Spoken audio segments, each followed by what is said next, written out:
welcome to Unschooling Conversations. I am joined by Essie today, and in this episode we're going to talk about the idea of joy on a stick. Essie and I had a bit of a chat probably a month ago, maybe longer now, and they mentioned this idea of joy on a stick, and it swirled around my brain ever since. So that's what we are that's going to be our starting point for you today. My name's Heidi Steele. I'm a former teacher and unschooling parent to 4 always unschooled children who are happy living and learning as they go. I have been unschooling for over 13 years, and I offer support for you, resources and community for unschooling families at liveplaylearn.org. Welcome, Essie, to the podcast. Would you like to introduce yourself? Yeah, thanks so much for having me, Heidi. I'm Essie. My pronouns are she, they. I have been unschooling with my family for about 8.5 years, I think. I was trying to work it out. And I live in Cornwall with my 15 and 12-year-old, my partner, dog and lizard. And I am a transformational coach and I host an unschooling membership called Circle. And I also founded an Agile Learning Centre in Cornwall for unschooled kids and kids that aren't able to go to school because of trauma, disability, and mental health issues. I think we have quite a lot in common, Mm. not just kind of the unschooling aspect, but also our desire to support unschooling families, to really include children and young people in in their lives and learning. So sort of consent based. Just we'll chat about a little bit more about those things in a minute.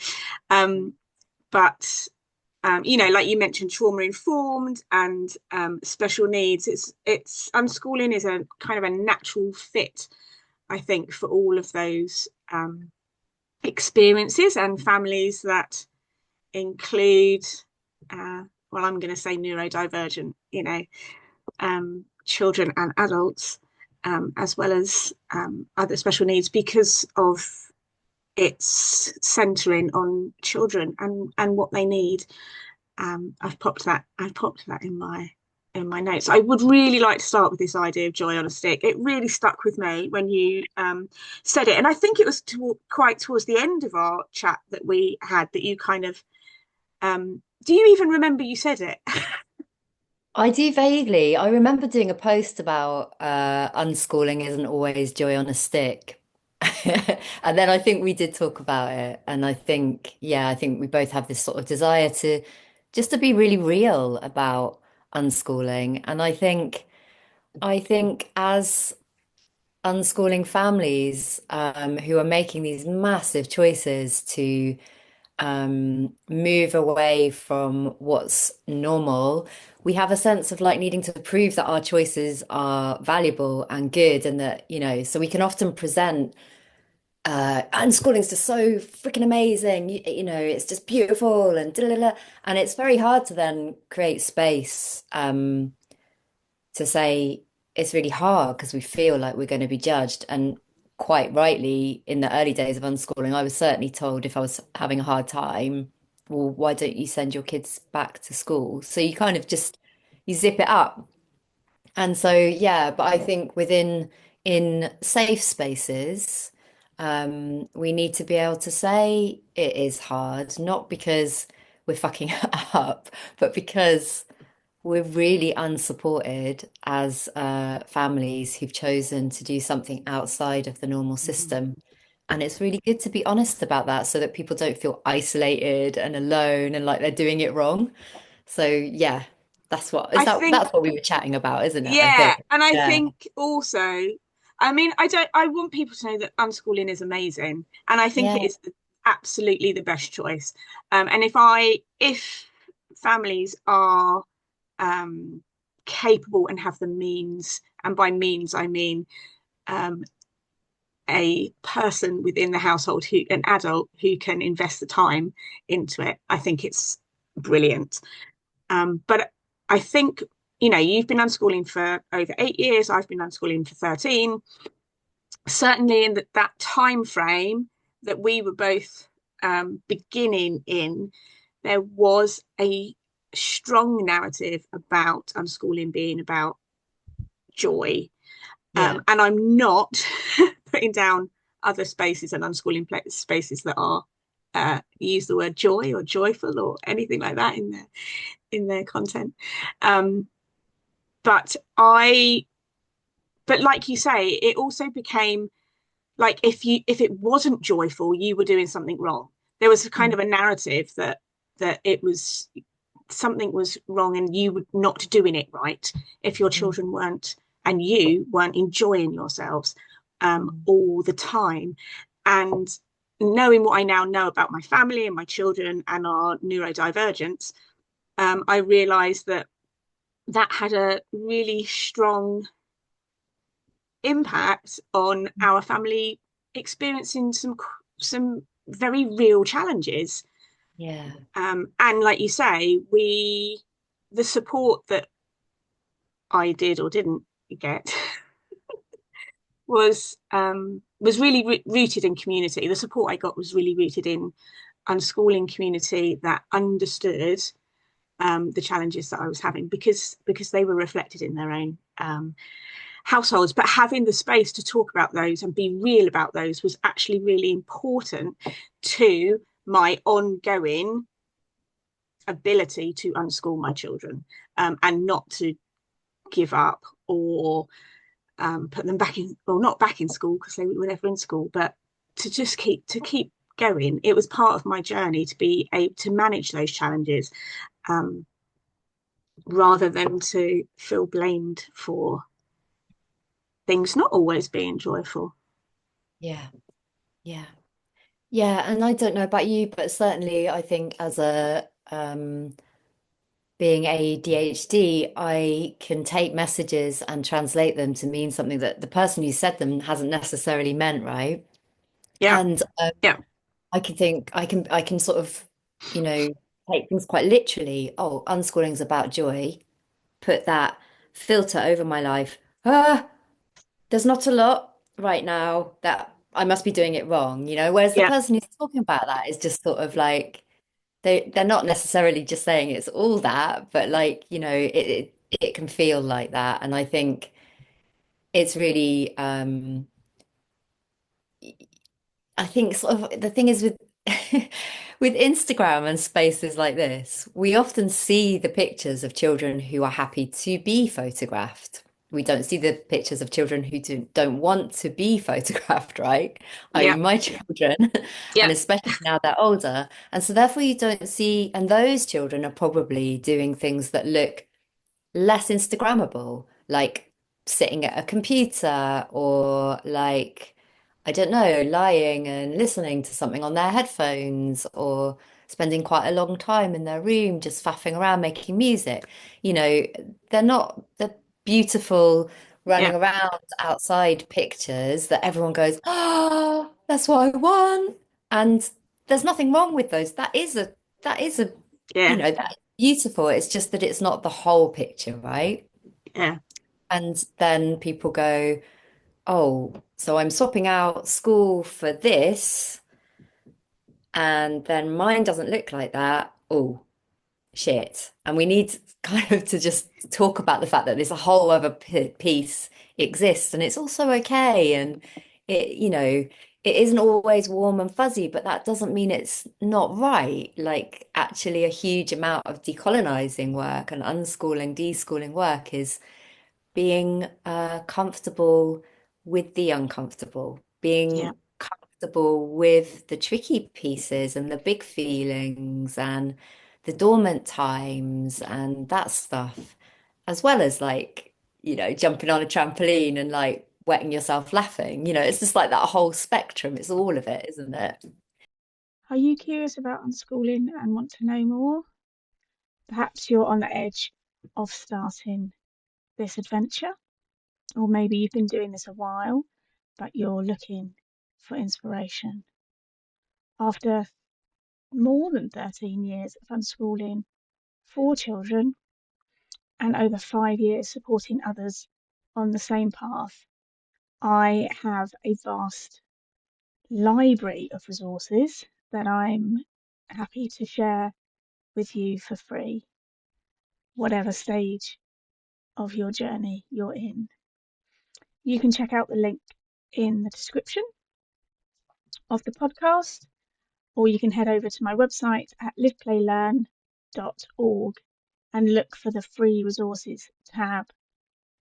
And there you will find lots of things to inspire you to keep living, learning, and playing together. I said that the wrong way round, didn't I? Anyway, it's also a great way to make sure that you don't miss an episode of the podcast, which we will get back to now. Yeah, and really challenging our idea of what maybe joy and happiness and interests look like. Because, like you say, joy brings up big smiles and leaping around, and that tends to be what we associate with the idea of being joyful. But actually, joyful can be really peaceful, and it can be a feeling of just being at ease with something and being relaxed. And it doesn't have to always be this kind of high energy, effervescent interpretation. And actually, when you were talking, I thought you were going to say like being comfortable with like the full spectrum of emotions, like being comfortable that our children do express anger, and they do express boredom, and they do express sadness, and they do express frustration, and actually being okay with that, and that being a very different model to suppressing things that actually traditionally might be considered, emotions we don't, or we feel really uncomfortable with. We don't want those because actually they make us feel really uncomfortable. So we have a tendency as a culture to tell children to suppress those. We only want to see the good bits. We only want to see children who are happy and polite and enjoying life and well behaved. And I think it really does challenge us to say those other emotions are welcome here too. Yeah. Yeah. And we have to also acknowledge and bring in this piece of the conversation that, you know, there's a whole system at play here. There's loads of stuff going on societally, culturally, globally, and there are limits to what's possible financially and emotionally, and we're going to be affected by all sorts of different things. And, sometimes that there's only so much that you can sort of do and create, and actually coming back to these sort of ideas around, like you're saying, about what does joy mean? What is a de-schooled version of joy? Um, I was listening to a beautiful podcast by Prentice Hemphill the other day, and they were talking about a satisfied life. And I was like, oh, yeah, satisfaction. Yes. What does that mean? And this idea of pleasure filled and contentment, that that can be something that you're experiencing without a smile on your face, without anyone else around. You're not necessarily wearing big bright colors. You're just actually just lying there, just really enjoying your inner landscape and going off on a bit of a reimagining and re-envisaging and things like that. It can be all sorts of things, but if you have that as a sort of a measure, then that's just I an like that. entirely different. Yeah, it's Yeah, I beautiful, isn't like it? that. And I think that connects quite strongly to the idea of us knowing ourselves and our children having the opportunity to know actually what satisfies them. not being told by, exterior voices, what they should and shouldn't be doing, and what they should and shouldn't invest in, and what they should and shouldn't like. That finding what truly satisfies you and being able to tune in to that and be confident in that without those exterior voices and the judgment and the shame and the comments that maybe come from wider society, to really be able to, like, I'm going to come back to peace, actually, to being at peace, which is a type of joy in knowing that fulfills you. I like that.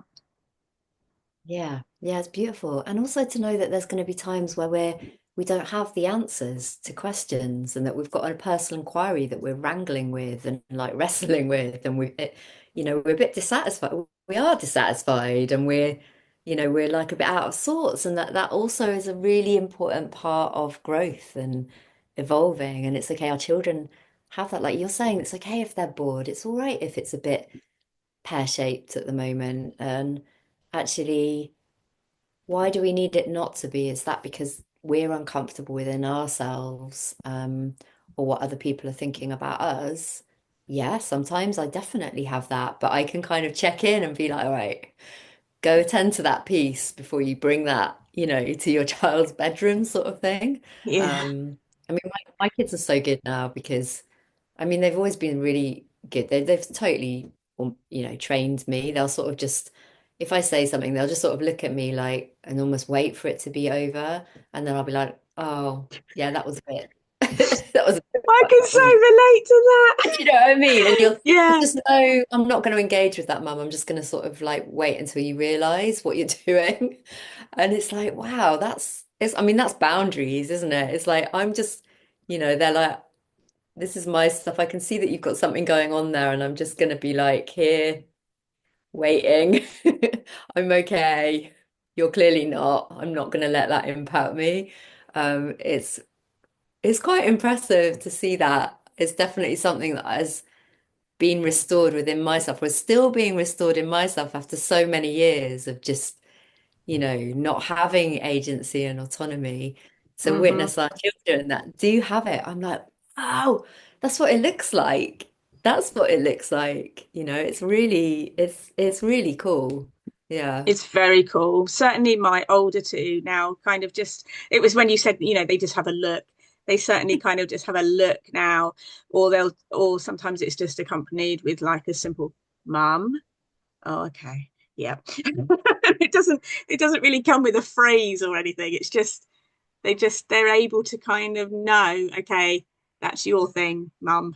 You're having a moment Doing now, a little thing. Yeah. yeah, and I'm going to give you space to do that, but that's it. Yeah, Yeah. for them to just to be able to it is amazing. Yeah, and I love all those amazing things now about, watching particularly the impact of unschooling on my teens, and how um yeah, how amazing it is. I think when they're little, a lot of people say, "Oh, it is intensely hard work," and I often say little. I mean, kind of pre-adolescent. I don't mean like, under five little. I mean Yeah. Yeah.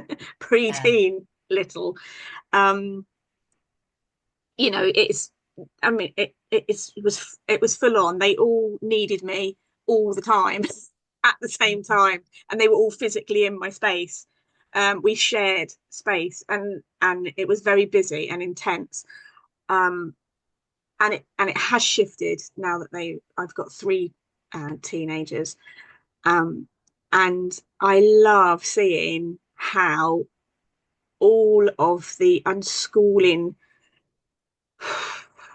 energy that I really invested in those early years is kind of coming to, I want to say fruition, but I don't think there is an end point of fruition, but I can see how it's impacted them, and how awesome they are as human beings, just doing that thing that we've pulled out, that they're able to kind of say, that's your thing, and Yeah. but hold space for that. Like they hold space for me to do that, and then we move on and we have a conversation, and yeah, it's beautiful, so beautiful. It is those inner pieces, isn't it? That's what I really noticing that that we just don't value so much in our culture. But as adults, God, we notice when they're missing and we go after them hard. We're like, oh fuck, I really need that. And we like, we spend time in therapy and Yeah, listening spaces and just being like, how do I get that back? But they have those intact, and I don't think they know what it would be like not to have them. But from the outside, I guess we can see because we've known what it was to not have it. And we're like, wow, you've got that thing. And I can't wait for them to be adults and talk to them about like, what's it like? Do you know what I mean? Like and just to see how they navigate. I mean, I watch how they've like navigated, certainly my youngest has navigated some really tricky um like relationship stuff, and just the courage to enter into like challenging conversations, like courageous conversations. And they haven't always ended in a sort of, yay, everything's okay now. There's been some like, but really kind of really respectful endings of just like, actually, we don't work well together, but we've said what we need to say, and that's good. And now we can coexist in community, and it's okay. Whereas I think back to school and, being a female in an all-girls school, like it was just horrendous, like the bitchiness and I look back and I think it's just because we just none of us had any skills. One, to cope with maybe distress we were experiencing at home. Two, the distress we were feeling in a school environment. We didn't have the skills to discuss challenging things, or if people had wounded us, what to do with that. It was just like crazy, and there was so much hurt and um, real a lot of harmful behavior. And I love being at Lena, the Learning Center, and watching these kids navigate stuff. And I'm like, oh my God, that's just so different. And then I think, wow, they've got these skills within them now that they've practiced that they're going to take into the world, back into communities, wider communities, into workspaces, into their own families. And that really does root me in the fact that unschooling really is activism. It really is. That is, this thing that you're talking about that you've invested and poured your soul into, that you believed, despite what the rest of the world is telling you. You're like, no, I'm gonna go this way. This is the right way for my family. I know it is, and I don't know how to do it, but I'm willing and I'm gonna work it out. And then you see this imparting, or this remembering of how to be human to human. And you're like, oh my God, this is beautiful. The ripple effects of this are just so far reaching. And the intersectionality of like unschooling and all these other beautiful things that exist is just incredible, because once you've deconstructed one um, piece, you know how to look into all these other constructs, and you're like, oh my God, like white supremacy and homophobia and transphobia and ableism, and you're like, wow, these are constructs that really need to be taken apart and peered through. But I feel like unschooling, you have to embody, or you have to sort of, yeah, you have to understand how to embody these beautiful values. You can't just go with your head, this is what we're going to do, and do it. You have to sort of really embody it and really become it. And then you're bringing that to the world. And there's this beautiful, I think it's the curb effect, where they say, I thought about this when we created Luna, that if you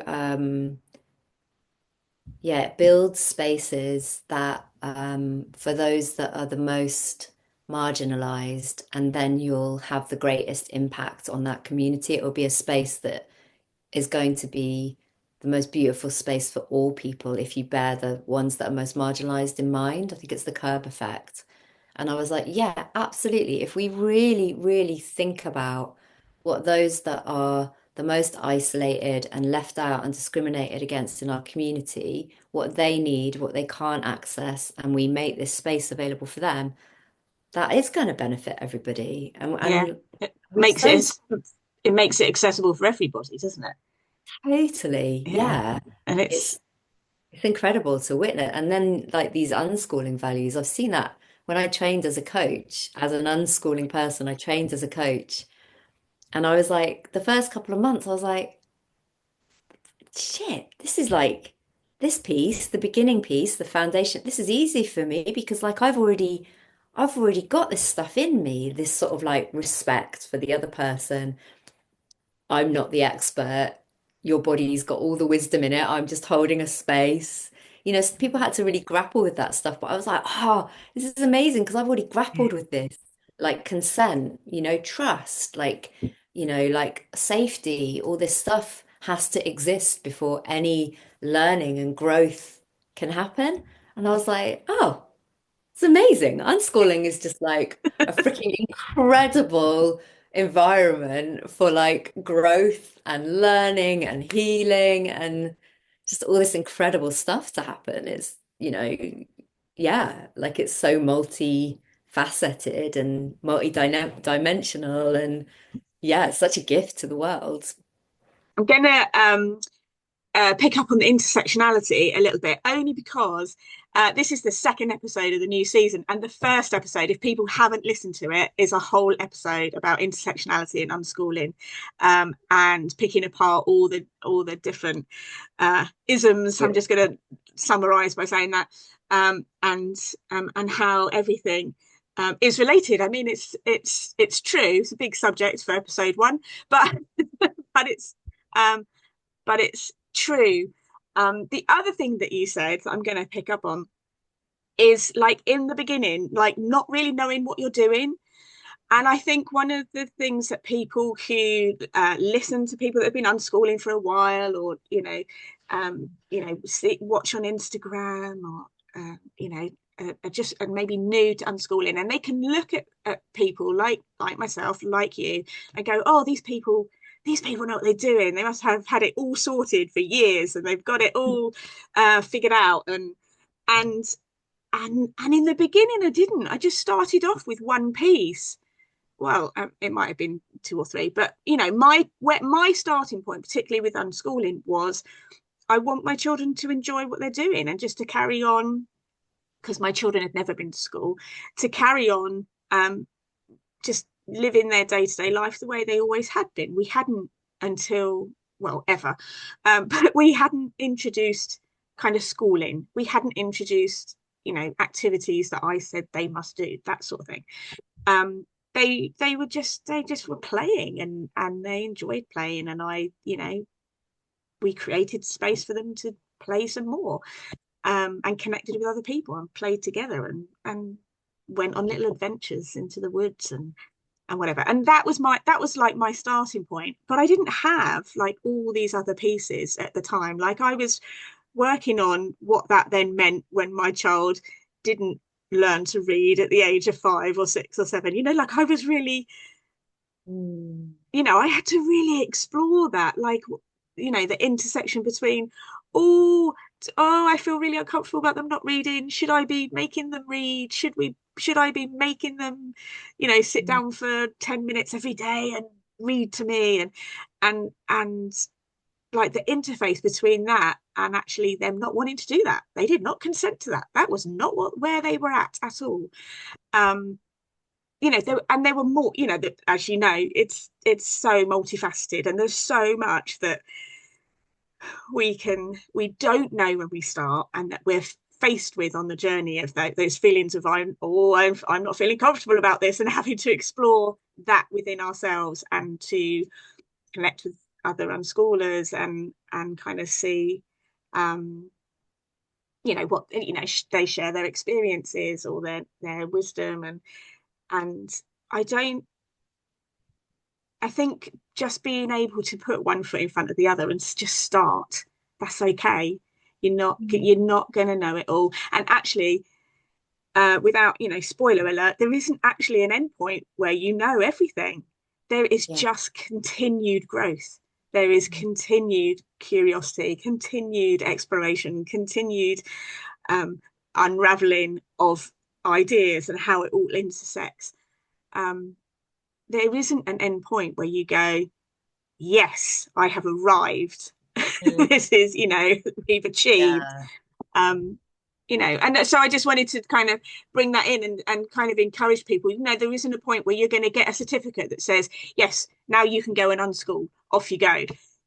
Like get started, do it imperfectly, make mistakes, keep making choices, keep examining and questioning and searching and exploring what you're doing and the decisions you're making, and keep putting one foot in front of the other. Keep going, but don't wait for a point where you think, yes, I know exactly what I'm doing now, and I've got it all sorted. All my ducks are in a row. There are no ducks here. They're all pigeons, and they're all over the place, or squirrels. Just no ducks, and they're not in a row. Yeah. Yeah. I think it's just that moving away from this sort of conditioning that if you do step one, two, three, four, five, you'll now know how to do something. And maybe the end point is when you end that way of being, or you let go of that understanding and you go, it's all right not to know. Actually, it's a really great thing to be like, oh, I'm not really sure. What do you think? Or like to know that I don't have to be the expert in my family or the leader in my family or the one that tells and teaches and my children everything, that I can ask them. And to move from these places of like needing to know everything and be an expert and not step into places that you don't know about things. Like, this is my area of expertise that I know, and I'll stay here safe. It's just like, no, I just want to be like this big devourer of the world where I ask questions and I'm just like, ooh, what about that? What do you think about that? And like, oh, I'm going to give that a go. Or, oh, that's a little bit scary. I might wait on that one. And just to like be free of all of that is maybe, I don't think it's an end point, but it's certainly a transition. It's almost like you're stepping from one way of being where you've been told this is how it needs to be to, I've no idea how it needs to be. What do you reckon? And making mistakes and being all right with that and taking different turns, different stages. And yeah, that being in a conversation rather than, you know, learning your script Yeah, and then expecting one coming back to you. It's like just such a different, it's coming back to the essence of who you are, isn't it? We did a retreat in Circle last year and it was called Essence. I called it Essence because I just was like, this is the piece. It's like we talk so much about, the focus is like when we start unschooling, we're like so focused on the children, what we're going to do to the children, like how we're going to educate them. And then you, before long, realize, shit, the kids are fine. They yeah. actually Kids know know what how they're to doing, do. don't they? Yeah, That's like they really do. yeah. Even if they've been in Oh, school and it's been shit, it doesn't take long for them to come back because it's not been absolutely. that long since they came away from that playing and living and loving. We are have got a lot more remembering to do. We've got a lot more remembering how to trust ourselves, remembering how to be in our bodies, remembering how to feel big feelings and know it's okay, remembering that, or maybe for the first time, exploring what it is to be the fullness of ourselves and dealing with all the big shit that comes up around that. And, actually, unschooling is just that beautiful gift that's really it's actually really about us, really. You know, our kids are generally pretty okay, mostly. I mean, I know there's some stuff we have to navigate, but a lot of it, unschooling and deschooling, is really about getting us in a place where we're just like, okay, cool. It's all right, you know, it's Absolutely. all right not to know. Yeah. Yeah, and you're right. There are particularly children that have been in school and are coming out of school. You know, there is a process to go through that, you know, is about healing and reconnecting with themselves. But generally, if we can meet them where they're at, they know what they need. They tend to know what they. I mean, even if we feel uncomfortable with what they need, you know, they need to lie down for days on end and, Yeah. you know, watch TV. You know, even if we feel uncomfortable with that, actually they tend to know this is what I need right now. Yeah. And um, there is that process that they go through. But you're right, you know, children, they know what they're doing with unschooling. They know what lights them up. They know whether they want to, you know, play with words or play with Lego. You know, they kind of get tapped in a lot quicker back to themselves than we do because of the time frame. Um, I think of their schooling, and our general time frame of, I mean, most adults have been in school for 12 years, and then you can add on kind of university Yeah. and some, you know, Right. sometimes do like 2 degrees and a PhD, and you Yeah. you know, you've been there for like 20, or like I say, like if you go into education, following education, like you're like really entrenched in that system. um and it can really add to some of the deep work that you um, need to do. So there is a lot for the adults There's that a are lot, and I think actively involved in unschooling. yeah, and I think these children, you know, like when children are in distress or burnout and they're going through a lot, it's because they've been in environments and their whole body has reacted to that. And they're like Mm, these, you know, beautiful canaries in the coal mine, aren't they? They're just like, whoa. And they are just so in tune with this is wrong. Everything about this is wrong. And therefore it's made me feel absolutely shit. And now you can see that, and it's going to take you a minute to figure out what you need to change up in order to make me feel okay again. And I feel that constantly about children that I work with, my own children, when they're distressed and when they're not in a good place, I'm like, right, what do we need to understand? What language aren't we speaking? How do we need to change things up? What do we need to evolve and grow and understand about this person before me? You know, that it's just a beautiful indicator that there's just more work to be done in the environment around them or within the way that we're communicating, in the way, the space that they need to process, you know, it, and that is just like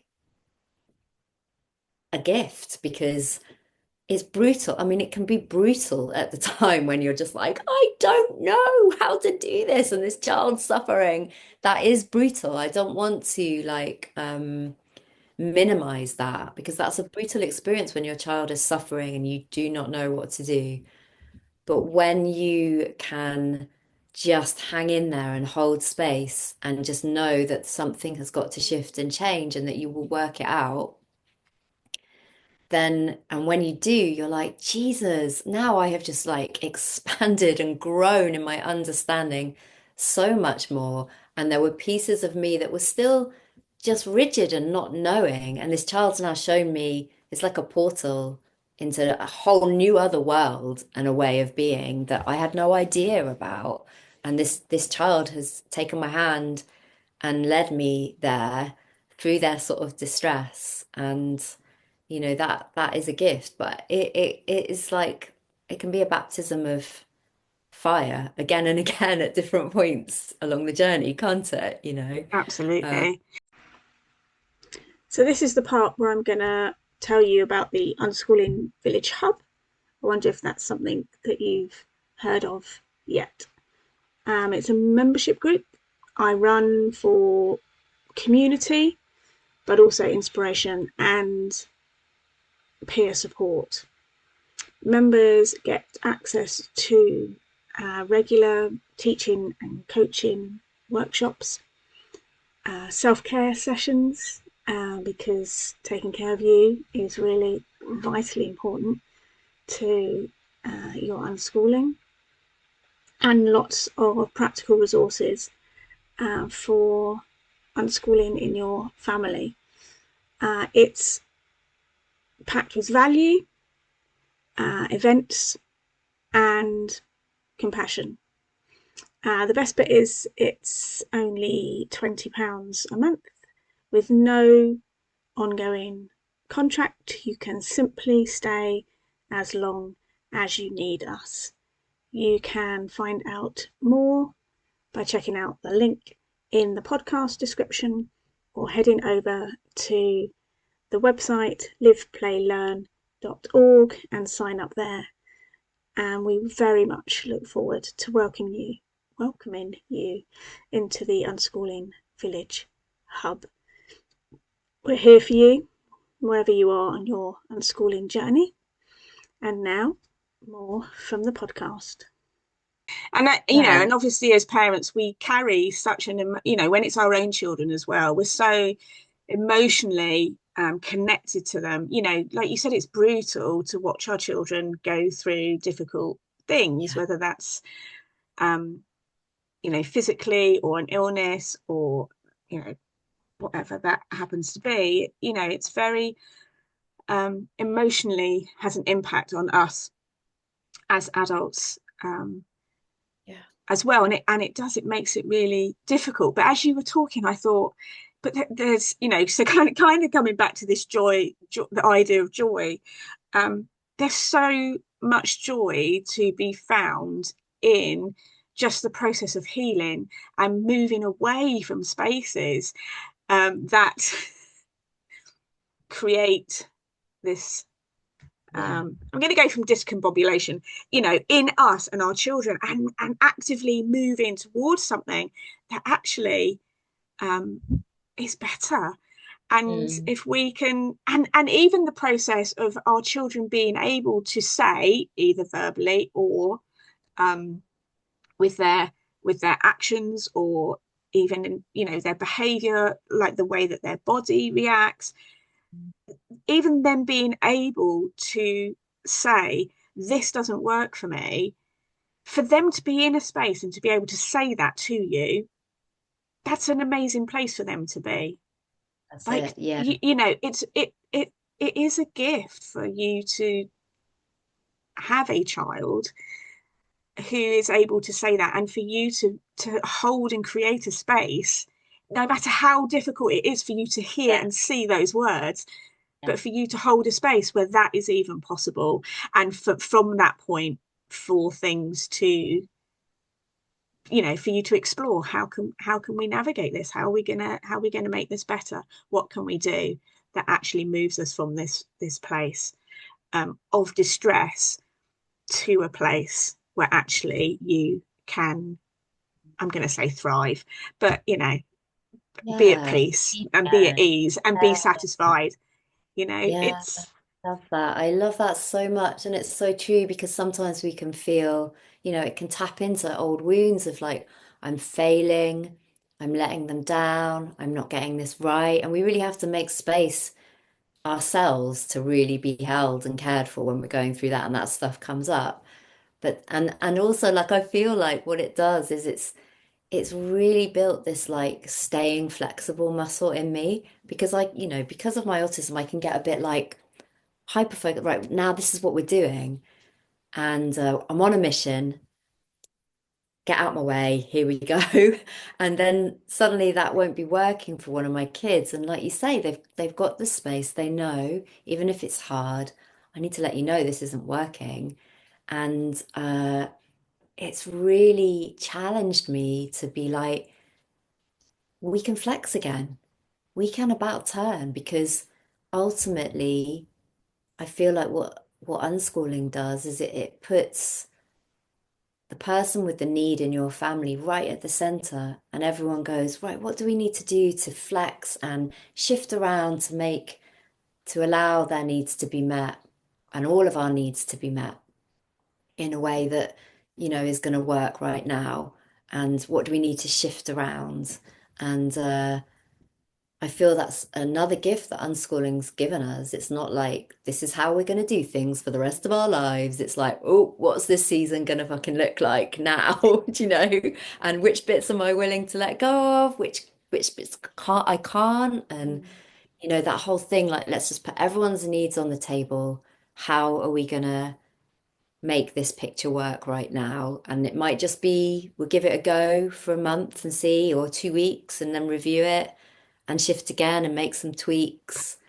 But it's Sometimes it's just 2 minutes in our house. 2 minutes, 2 minutes, 2 minutes will do. There's this idea that like particularly for children, like the reality of a decision is different to the theory of a decision. So in theory they can say yes, that'll work, and then like 2 minutes later the reality hits and they're like, oh no, that's Work. no, that's Did not I going to work agree to after all. that? Yeah, yeah, I did not know that's what you were talking about. yeah. Yeah, so true. Yeah, but that flexibility muscle, I did not have that before.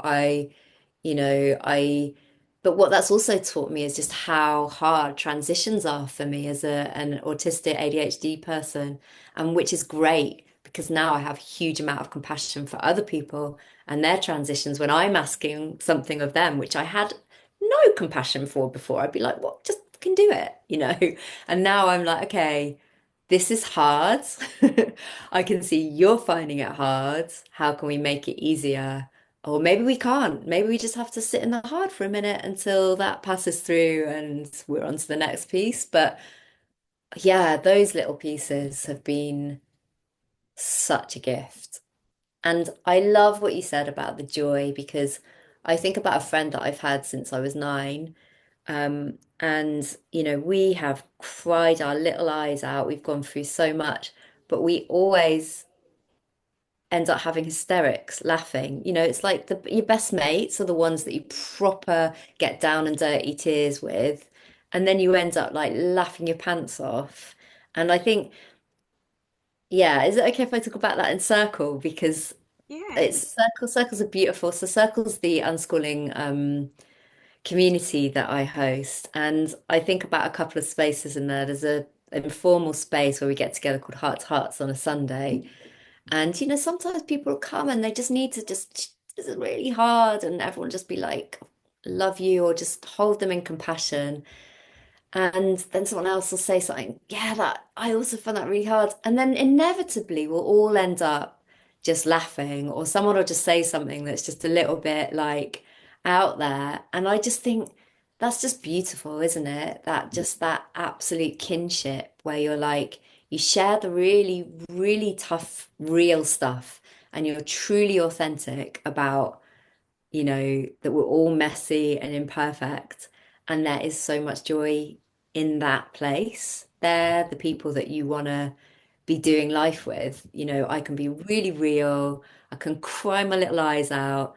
And the next minute, I can be crying with tears, wetting myself because we're talking about wearing no pants at a family event because that's going to like give us some joy. Do you know what I mean? It's just Yeah, like, I love I that love so that. much. And I So think that, little community, your community is called Circle, is that right? yeah, Is that what? yeah, So yeah. I want people to know that information for that will be in the show notes, if they're interested. But this for me is one of the things that this podcast is about, and one of the things that unschooling really changed for me, my idea about how so the intersectionality about how life works and how I'm going to say business works, but I don't really mean business. But people ask me all the time about, they ask, can I share what I, what I offer the unschooling community, and where people can find me. And for me, this is about connection and collaborating with other unschooling Yeah. families, and working together and extending our networks and our connections with other people. because we're all working together. And and like this idea that like if we cooperate as community, like actually that's more beneficial Yeah. than traditional Yeah. ways of kind of top down competition. I'm going to it's all full of the letter C Absolutely. today, and marketing and competition and being against each other, and the idea that competition begets better services, which I don't buy into at all, because I think relational is the way to go. I think connecting with others, building our networks, working together, sharing our resources, including our knowledge, and the people that we know, and I think that's so much richer, Yes. for our communities and for the families that we all work with, and for life, just life. Just Yeah, just and one of the things you've mentioned is like this idea that our children are living different values in our families, and actually they're going to grow up and those things are going to kind of be transported out into the world, that it's going to grow because of the people that they then connect with, and be that with through family or friends or work or local community, and they will take those values into those spaces with them.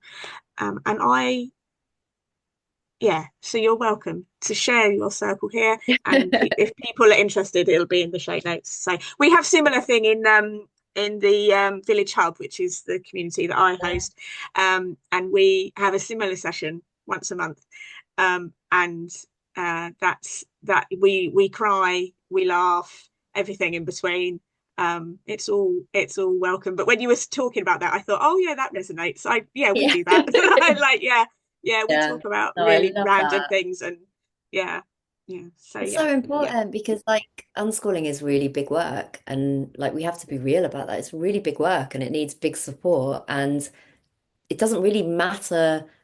There needs to be loads of options available Yeah, for community and support so that people can navigate where feels the safest and where resonates and with what they need right now. And it just doesn't really matter where it is as long as people are getting the care and the absolutely. compassion and the support that they need. And I just think the more, the better, really. It's just like, yeah, we all need different things in different seasons. And unschooling's a movement, isn't it? It's an incredible revolutionary movement and it's got like these beautiful communities within that that are there for to put their arms around people at different points in their life. I am so grateful that I found Circle when Lucy Aitken-Reid founded Circle. I kind of have lost the time a little bit. I feel like I keep adding a year on every month. So I might be exaggerating a little bit, but I think it was I'm going to say like 4.5 years ago, something like that. And I just felt like a little kid in a candy store when I first like came in. I was like, oh my God, there's just like so many lovely, compassionate, exciting, interesting people, and you could just ask whatever you want, and no one's going to tell you the answer. But everyone's just going to be like, yeah, I feel like that too, or that's interesting, or have you done that? And you get to experience that reciprocity that unschooling reciprocity reflected back to you, which is just the best way to learn and embody it, isn't it? Really, you're like, oh, this is what it feels like when someone trusts me. Mm. This is what it feels like when someone doesn't take my autonomy away. This is what it feels like when someone says, I totally believe in you. If you could just have a bit of space right now, what do you think the answer would be? Rather than someone going, this is what you need to do, dude. This is the right way, or you're not doing it good enough. If you tried harder, you get it. Yeah.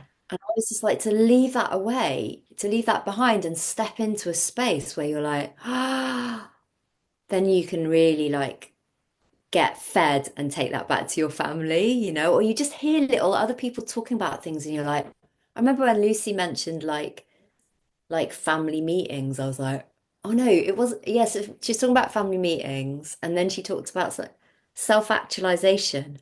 I was like, what's that? I was literally just like, what is it? And I went away afterwards and like Google. it up on Google. I was like, self-actual, and I was like, I want it. I have no idea what it is, but I just freaking fixed on it now and I want it. Whatever it is, I'm having it. And yeah, she said, we understand what that is for each of the people in our family, and then we support each other to do that. I was like, I mean, that's just like if the world operated like that. Imagine if government operated like that, Basically, no wonder it's at the top of Maslow's hierarchy of Pyramid of needs. needs. Yeah, Yeah. hierarchy of needs. Yeah, yeah, absolutely. Right, we're coming up to our hour together, and it has gone past really, really quick. And I didn't really prep you for this question, so it's okay if you want to pass it by. I mean, obviously it's okay. I mean, I don't need to give you permission. You know you have permission. I just wanted to check in and with you and see if there was anything that you haven't mentioned or chatted about that you really wanted to bring to the conversation and share. Um, but equally, if there isn't, And that's I mean, I think the okay. thing that just popped its little head up, like a little worm at the top of soil, was I would really love to speak to this piece that I think a lot of us are drawn to unschooling because we had childhoods that weren't particularly healthy for us, and there's something inside us that's gone, I will do whatever it takes to ensure my child has a life where they can continue to be the fullness of themselves, and whatever that is, be loved and accepted, and they can expand into that. And I think that means that we come into unschooling and we're drawn to it because there's something that says to us that's going to be how that is going to work. All the autonomy, the agency, the consent, the respect, the trust, the collaboration, the self-direction. We sense that those things are going to allow that. But what that means is then when we start deschooling, we start unraveling, we start unpacking some really big, big wounds. And a lot of people in those early years, they're not only going through, the early years of deschooling and unschooling and rebuilding a life and a new community and dealing with all of the stuff from their families and their friends' sort of thoughts about what you're doing, but you're also going through some really big, deep work. And I really want to acknowledge that because I feel like what often happens to those same people is they think there's something wrong with them. Like that's not happening to everyone else. Like a normal person is just deschooling and looking after their kids and they're maybe doing some light pieces. But I think there are a lot of people that are really working through some really big wounds, and that is hard. And it is hard to create an environment where your kids are thriving when you're not feeling great. And that's okay. I just feel like I really want to just say that is okay because you will come through that. And actually, my husband, when I was going through that, he was so beautiful. And he said to me, my partner, he said to me, because I used to be like, this is terrible. I wanted to create this incredible life for my kids, and fuck, all this shit's come unpacked. And like now, I've barely got the energy to take them out the house, right? Yeah. And he would always say to me, but Essie, you're the heart of the family, and we've got to look after the heart first, because then everything else will be like pumping and working, and the kids will be okay. And I remember my therapist saying to me, are they safe? And I'd be like, yeah. And he'd be like, then in this moment, that's okay, and they will be okay. And as I've walked through this piece, and it took a long time, it took me a good 2 years of Essie therapy and a lot of tears and a lot of days in bed and a lot of not functioning very well. and a lot of feeling like I was failing my kids. And they're all right. They're really okay. They really, really are. And, you know, they weren't really at the time. Certainly my eldest, he was so attuned to me. He knew I was suffering and he wanted to stay close to me and he wasn't living his biggest, bestest life, for sure. I want to be really real about that. But about 6 months after I finished Essie therapy, we were on the beach and he didn't really like going out very much, but we went out and he was running around with some friends and then he just ran up to me and he gave me this biggest hug and he looked at me in the eyes and I just absolutely 100% knew he was just saying thanks for looking after yourself, mama. And then he just ran off and his life just started to soar from that point. And my therapist said to me, if you look after yourself and you take care of your needs and you really, really, heal, then he will know when you're okay and he will know how to meet his own needs. You don't need to worry. And that is okay too. Like it might not be what you want. It's not ideal. No one wants that for your kids. But it is okay and they will be all right. And I think it's the same if you've got chronic illness. I think it's the same if you're battling with depression or whatever it's going to be. Just take care of yourself, do the best that you can. Your kids really, they will be okay. They're incredible creatures and, you know, they know how to meet their needs when the time is right. Yeah, that's I my think little that's so worm in, that wanted yeah, that's said. quite a big worm, if I'm honest. I want to say loads, and I think we could talk for another hour. But but I think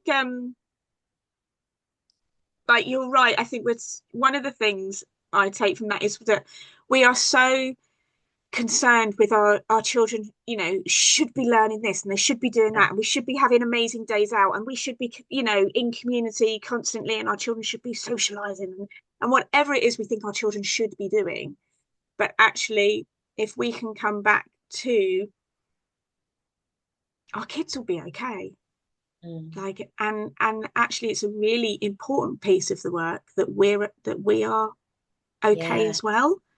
Like, yes. because if we're not okay, like our children do feel that and they Yeah, hear that and they're in tune with that. Um and it affects them. And the other thing is that, I have written a book, and it's not published yet, just for the record.